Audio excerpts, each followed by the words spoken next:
Hanggang ngayon, hindi ko pa rin maipaliwanag kung bakit nawala na lang ang isa sa pinakamamahal kong tao sa buhay. Dahil sa mga masasabi kong kababalaghan na naganap noon sa bayan namin, sa isang bayan sa Camarines Norte. Sa lugar na nabanggit, dekada 70, Camarines Norte. Mga kabagis, umpisahan ng paganahin ang ating mga imahinasyon sa paki ng subscribe button. Salamat!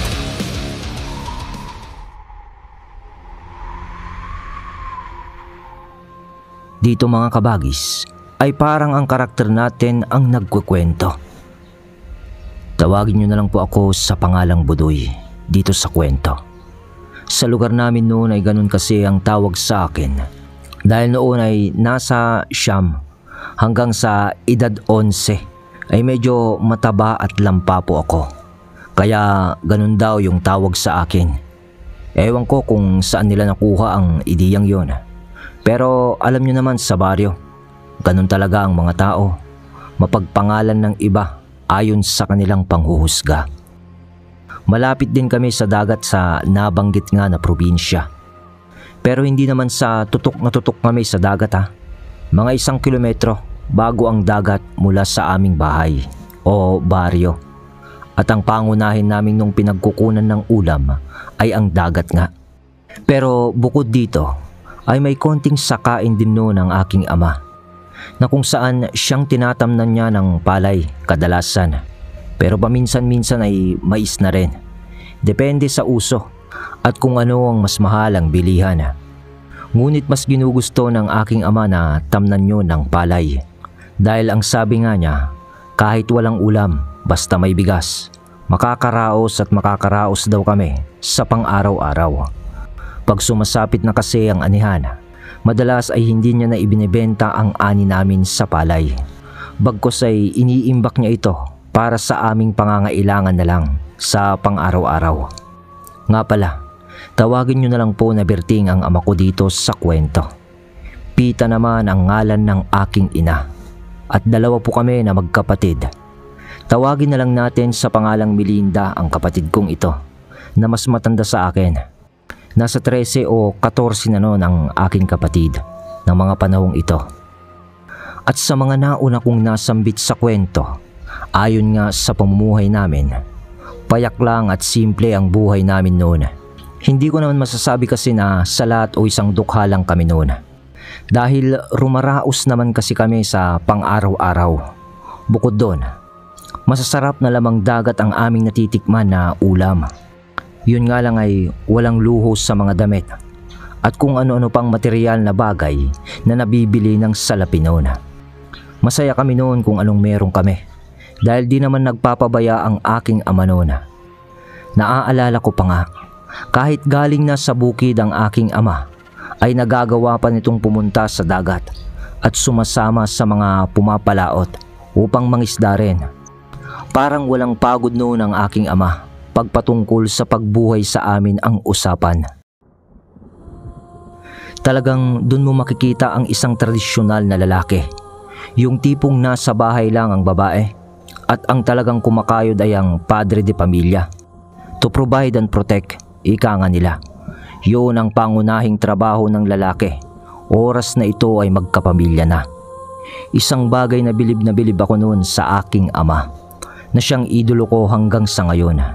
Dahil salatman sa mga kagamitan noon ng aking ama, ay nagagampanan pa rin ito ang pagiging totoong lalaki sa pamilya. Unlike ngayon, pasintabi sa matatamahan Kadalasan, babae na yung nangingibang bayan o pumupunta sa ibang bansa para magtrabaho ngayon. Tapos, naiiwan ng lalaki at siyang nag-aalaga ng mga bata. Nasabi ko to mga kabagis kasi parang baliktad na ang mundo ngayon pagdating sa pagpapamilya. Hindi ba dapat ang lalaki ang may hawak ng araro, hindi ang babae? Well, hindi ko naman nilalahat. At marami pa rin namang lalaki ang alam ang kanilang obligasyon pag sila ay nagkapamilya na. Mabalik na lang tayo sa kwento. Bukod ho sa paninindigan ng aking ama sa aming pamilya, ay may mga paniniwala rin ito sa mga kababalaghan o sa espiritual na aspeto ng buhay. At meron ito ng botelya ng lana na matagal ko na rin tinatanong kung bakit nakasabit yon sa pinakamataas na bahagi ng aming bubungan sa loob. Naalala kong makailang beses kong tinatanong yun sa kanya kung bakit may nakasabit sa aming bubungan na ganong bagay. Ngunit ang sabi lang niya, anib daw yun para sa mga nilalang na hindi namin nakikita. Pero lingid sa aming kaalaman noon na may nakaraan pala si Itay patungkol sa isang balon na patay na dahil sa tinagal-tagal na rin ang panahon sa aming lugar. Kasi kung di nyo na itatanong mga kabagis, ang hubog ng kalupaan doon sa amin para ng maliit na burol. Pataas at pababa kasi yung lupa, pero hindi mo naman masasabing bundok na. Sa likod bahay namin kasi ay papaitaas ang lupa, parang dike, ganon yung pagkataas niya.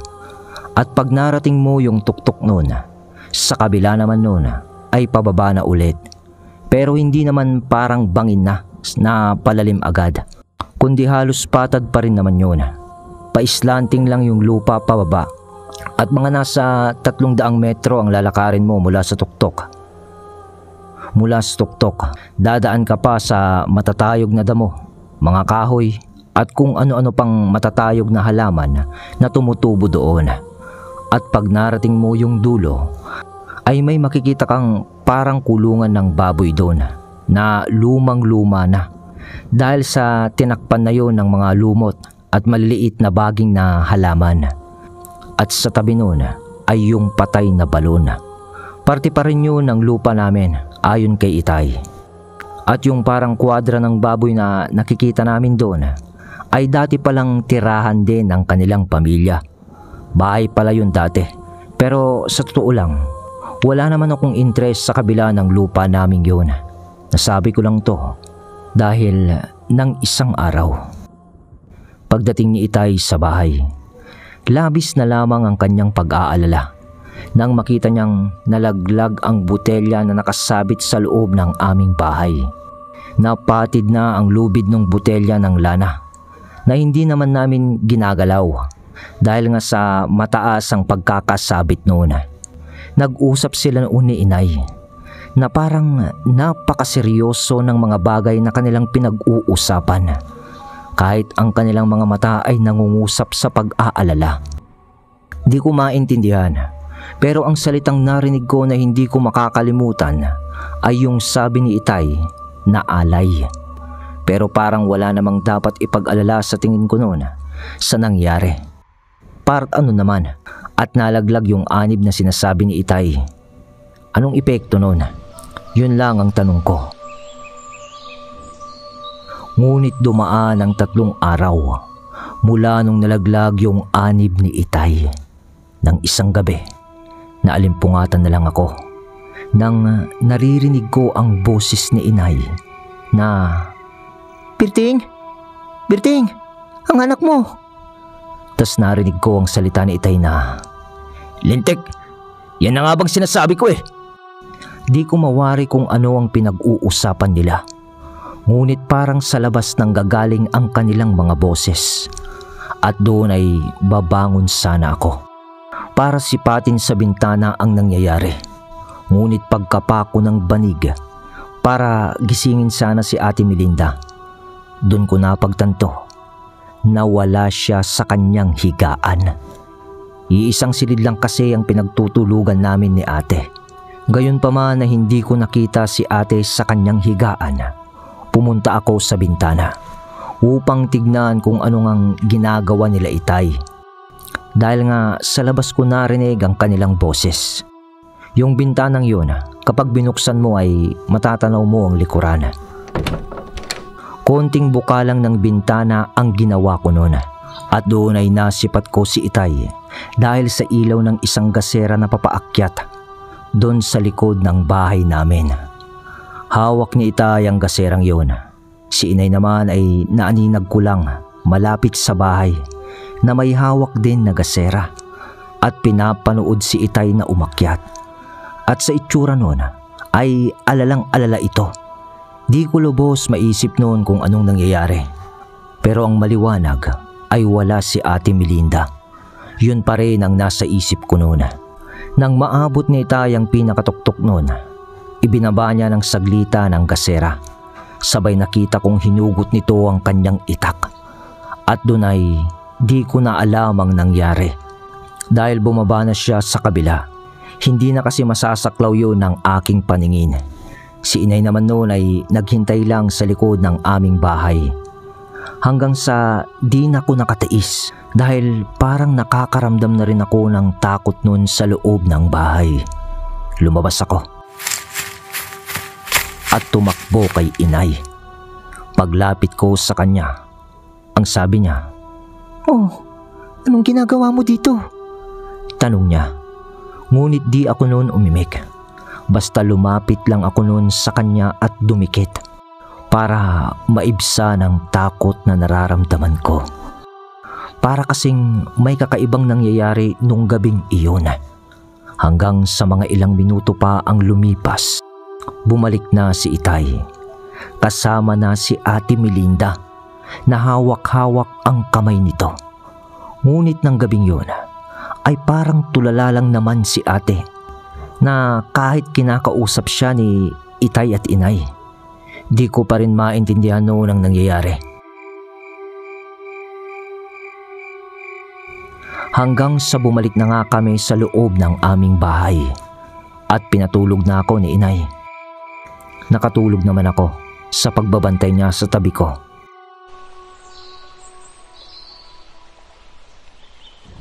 Ngunit kinaumagahan, maagang maaga pa noon, medyo maliwanag na ang paligid.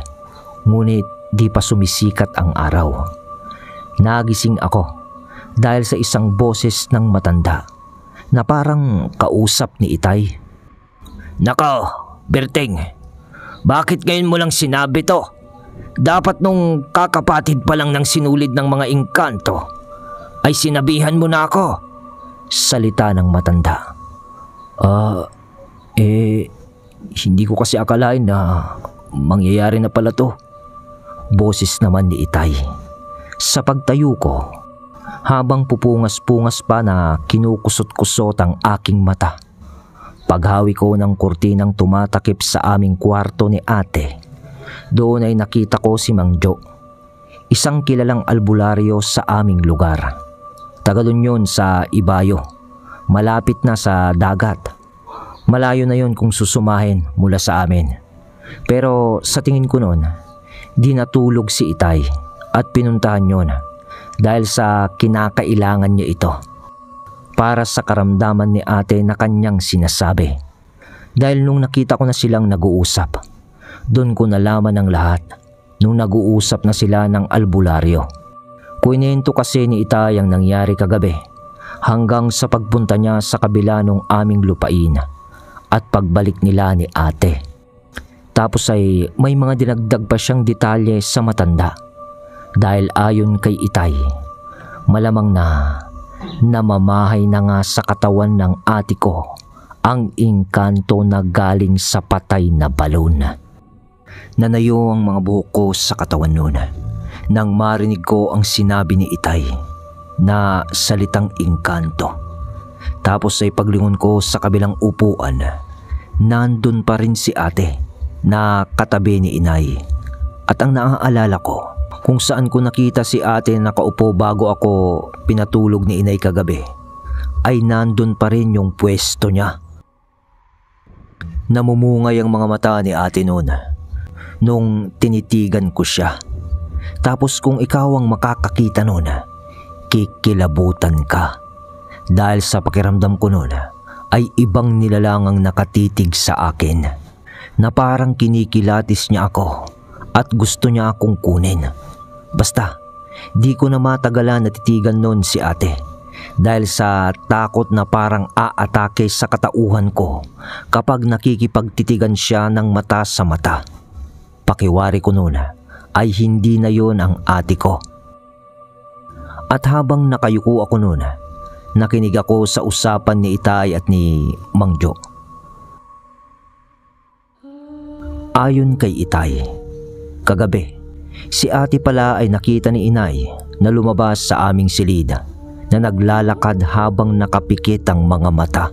Alam naman nito ang direksyon ng pintuan at kung saan pupunta. Yun na pala yun, nung nag-uusap na sila ni Itay. Sa pagkatakot naman ni nanay, kalalabas pa lang noon ni ate sa bahay sa pagpigil niya. Pero hindi niya yun nagawa, kaya nakalabas yun. Ginising ni inay si Itay para humingi ng tulong. Nang lumabas sila, wala na agad si ate doon sa labas. Kaya naalarma sila. Saglit lang naman daw yun kung bakit napakabilis na wala ni ate. Kaya nga't nung nakita ko na si Itay ay papaakyat na to sa lupa, sa likod bahay. Hinahanap na niya si ate.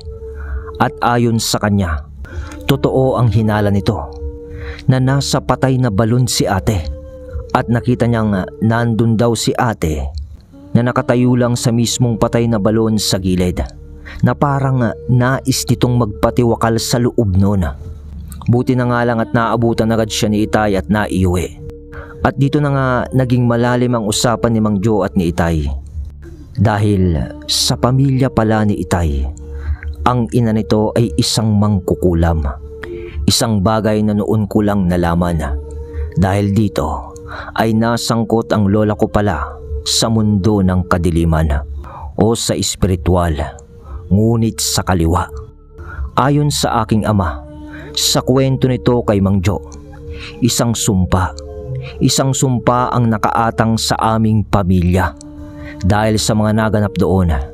Dahil nakipagkasundo pala sa isang itim na engkanto noon ang aming lola na magbabayad ng isang buhay sa ginawa nitong ritual o pangungulam sa isang tao. At ang taong yon ay walang iba kundi ang kapatid din ng lola ko na isang lalaki. Gahaman daw noon ang lalaking yon sa lupa. At yun yung lupang kinatitirikan ng aming bahay hanggang dun sa patay na balon ay ang siyang kanilang pinag-aagawan. At dahil sa walang magawa noon ng lola namin, ayon kay Itay, at tanging karunungan lang nito sa pangungulam ang pinanghahawakan niya, yun ang ginamit nito para patayin mismo ang kanyang lalaking kapatid na umaangkin ng lupaing kinatitirikan ng bahay namin. Kung di nyo kasi na itatanong, malawak ang lupain na yun. Sa katunayan ay kahit hindi patad yun, ay masasabi kong nasa ektarya ang lawak ng lupa namin yun kung susumain. At napunta nga sa lola namin ang lupa dahil wala na itong ibang kapatid na nabubuhay pa. Ngunit ang kabayaran pala nun ay ang isang sumpa na sa bawat henerasyon ng magiging apo ng lola ko kay Itay ay kukunin ng demonyong engkanto ng patay na balon kung saan siyang Panginoon noon ng mangkukulam na lola ko. Yun ang sabi ng aking ama. Ngunit naputol na sana yun noon kung sana ay ibinigay na lang ng lola ko ang anak nito, si Itay Berting, anya. Ngunit nag-iisang anak noon ang tatay ko, kaya naman di pumayag ang lola ko. At doon ay binigyan nga ng sinulid ng kadiliman noon ang lola ko na siya sanang magsisilbing katibayan ng kasunduan. Ngunit isinelyo yun ng lola ko sa naorasyon ng lana para pigilan ang sumpa. Ngunit sa pag-iisip niyang nautakan niya ang demonyo, hindi pala. Kabilin-bilinan ng nanay ni Itay, si lola, na hindi ko na nakita, na wag papatirin ang sinulid na yon at mananatiling nakaselyo ang sumpa habang nakasabit ito. At yung sinulid at lana na yon ay yung nakasabit sa gitna ng aming bahay na napatid na nga. Ibig sabihin ay dumating na ang araw ng paniningil sa pag-angkin ni lola sa lupa na may patay na balon. Naging kaibigan ko ang lola mo. Kahit namang kukulam siya. Pero maling-mali ang ginawa niya. Sa karunungan ko, iho, ay makakausap ko lang ang demonyong ito o engkanto na namamahay sa loob ng katawan ng anak mo. Pero hindi ko maipapangakong mapapagaling ko siya. Malamang ay ang kaluluwa nito ngayon ay nandyan at naliligaw na. Pagkatapos masalita yun ni Mang Jo, tumayo ito at nilapitan si ate ko. Lumapit naman noon si inay sa tabi ko dahil doon na pala magsisimula ang gamutan.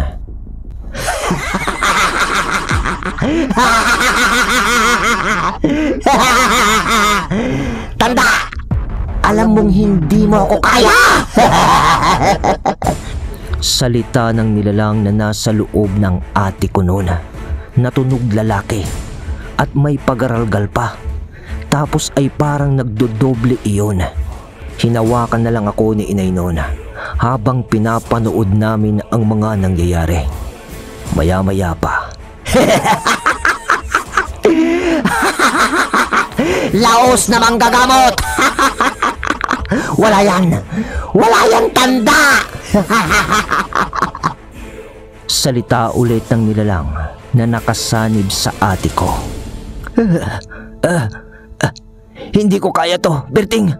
Baka kong balikan na ito. Uwi ka ng albularyo. Sa pagkakataong yun, nakita kong naluluha na si Itay. Na parang alam niyang mamamatay si ate kung hindi nila magagawan ng paraan yun. Ngunit nagsalita nun si Itay ng, Ako na lang! Ako na lang ang kunin mo! Huwag ang anak ko! Lubayan mo ang pamilya ko! Lubayan mo! Sa sinambit na yun ni Itay,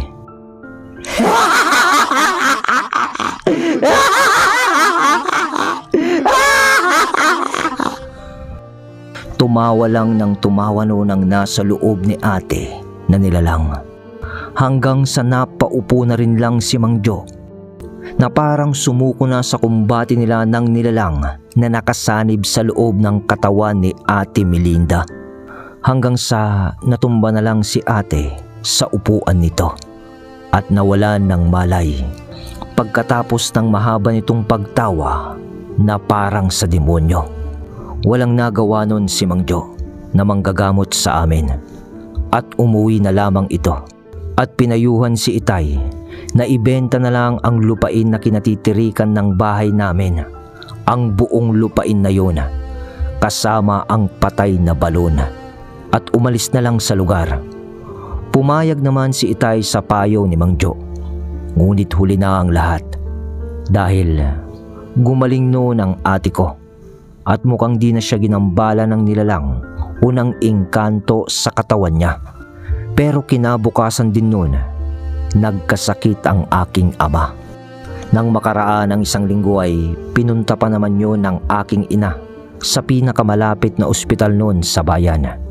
Dahil sa may nakausap na noon na bibili ng lupa si inay. Ang alam ko, mura na lang yun dahil sa pangangailangan nga ni Itay. At yung pinaunang bayad ay ginastos ni inay sa pagkakasakit nga ni Itay.